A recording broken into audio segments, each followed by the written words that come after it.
Избрана е компанијата што ќе го контролира софтверскиот систем за целосна контрола на водоводната мрежа во Штип. На 35 позиции ќе бидат поставени дигитални контролори кои освен дефекти ќе детектираат и кражби и диви приклучоци.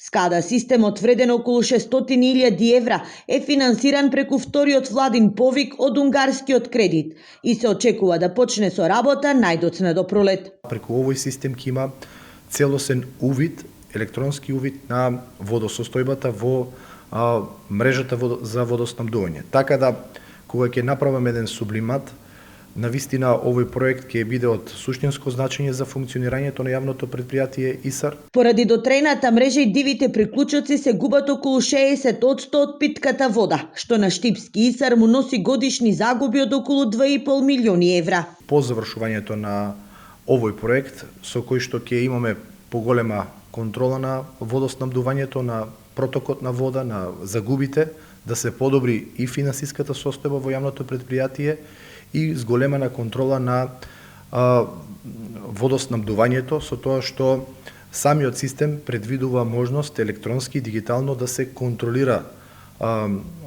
протокот на вода во водоводните мрежи. До пролет Штип целосно ќе го реши нормализирањето на водоснабдувањето, што е сериозен проблем посебно за жителите кои живеат во повисоките населени места. Двата нови резервоари Пребек и Мери веќе се изградени. Останува цевководно да бидат поврзани, пошто ќе се стават во функција.